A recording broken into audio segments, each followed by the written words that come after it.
எல்லாருக்கும் வணக்கம். நம்ம எல்லாருமே பால் சாப்பிட்ருப்போம்ல. பசும்பால் சாப்பிட்ருப்போம், ஆட்டுப்பால் சாப்பிடுவோம், ஒரு சிலர் ஒட்டகப்பால் சாப்பிட்ருக்கலாம், ஒரு சிலர் கழுதைப்பால்லாம் சாப்பிட்ருக்கலாம். ஆனால் கரப்பான்பூச்சி பால் யாராவது சாப்பிட்ருக்கீங்களா?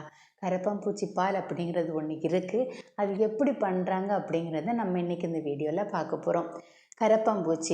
கரப்பான்பூச்சின்னு சொன்னதுமே ஒரு அருவருக்கப்பட்ட ஒரு விஷயமாக தான் நம்ம எல்லாருமே பார்க்குறோம். ஆனால் இதோட பால் பசும்பாலை விடவும் 6 மடங்கு ஊட்டச்சத்து அதிகமானது அப்படின்னு சொன்னால் உங்களால் நம்ப முடியுதா? 4500 வகையான கரப்பான்பூச்சிகள் இந்த உலகத்தில் இருக்குது. இதில் எல்லா கரப்பான்பூச்சியுமே முட்டை தான் போடும். முட்டையிலேருந்து தான் குட்டிகள் வெளியே வரும். ஆனால் ஒரே ஒரு வகையான கரப்பான்பூச்சி மட்டும் குட்டி போடும். இந்த கரப்பான்பூச்சிக்கிட்டேருந்து தான் கரப்பான்பூச்சி பால் எடுக்கிறாங்க. இந்த கரப்பான்பூச்சி பால் நம்ம நார்மலாக சாப்பிடக்கூடிய பால் மாதிரிலாம் இருக்காது. இதை எப்படி எடுப்பாங்க அப்படின்னா, கரப்பான்பூச்சியோட வயரை ஓப்பன் பண்ணி அதோட குடல்ல இருந்து தான் இந்த பாலை எடுக்கிறாங்க. இந்த பால் எடுக்கும்போது படிகம் மாதிரி இருக்கும், அதாவது கிறிஸ்டல்ஸ் ஆட்டு தான் இருக்கும். இந்த பால் பசும்பாலை விடவும் ரொம்ப ரொம்ப ஊட்டச்சத்து மிக்கது.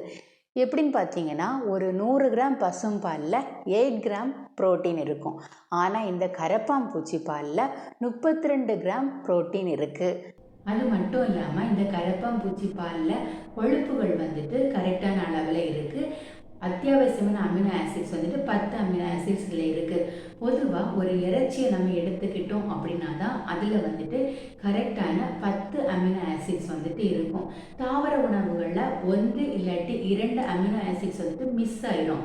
ஆனால் இந்த கரப்பான்பூச்சி பாலை எடுத்து ரிசர்ச் பண்ணி பார்த்ததில் 10 அமினோ ஆசிட்ஸும் கரெக்டான அளவில் அதில் இருக்கிறதுனால இதை குடித்தோம் அப்படின்னா இது ரொம்ப ஸ்லோவாக தான் டைஜஷன் ஆகும். யாருக்கெல்லாம் ஸ்லோ டைஜஷன் வேணும் அப்படின்னு இருக்கோ அவங்களுக்கு இந்த கரப்பான்பூச்சி பால் ரொம்ப ஒரு அருமையான உணவாட்டு நிபுணர்கள் சொல்கிறாங்க. மாட்டுப்பாலில் இருக்கிறத விடவும் இந்த கரப்பான்பூச்சி பாலில் கலோரிகள் அதிகமாக இருக்கிறதுனால இது நல்ல ஒரு எனர்ஜியை கொடுக்கும். ஒரு கிளாஸ் கரப்பான்பூச்சி பால் தயாரிக்கிறதுக்கு 1000 கரப்பான்பூச்சிகளை கொல்ல வேண்டியிருக்கு. 1000 பூச்சிகளை கொன்று அதோட வயிற்றிலிருந்து எடுத்தாதான் ஒரு கிளாஸ் கரப்பான்பூச்சி பால் படிகங்கள் கிடைக்கும். இது ரொம்ப பெரிய டிராபேக் இந்த கரப்பான்பூச்சி பால் தயாரிக்கிறதுல. அது மட்டும் இல்லாமல் இந்த கரப்பான்பூச்சி பால் தயாரிக்கிறதுக்கு பல மணி நேரங்கள் ஆகும். ப்ராசஸ் ரொம்ப ரொம்ப நீண்ட ப்ராசஸ். அதுவுமே இதில் ஒரு டிராபேக்காக இருக்குது. ஆனால் இந்த கரப்பான்பூச்சி பால் ஒரு சேஃபான உணவு தான் அப்படின்னு இன்னுமே ஆதாரபூர்வமாக அறிவிக்கப்படலை.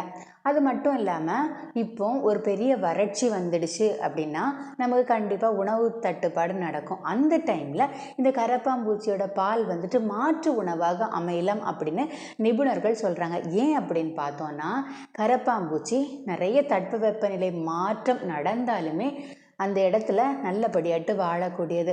அப்போ அந்த டைமில் நமக்கு உணவு பற்றாக்குறை வரும்போது இந்த கரப்பான்பூச்சியோட பால் நமக்கு மாற்று உணவாக இருக்கும் அப்படிங்கிறதுல சந்தேகமே இல்லை அப்படின்னு தான் சொல்கிறாங்க. ஆனால் இருந்தாலுமே கரப்பான்பூச்சிகளை நிறைய பேருக்கு பிடிக்கிறதில்ல. ஸோ கரப்பான்பூச்சி பாலை யாருமே குடிக்க மாட்டாங்க. அது ஒரு விஷயம்.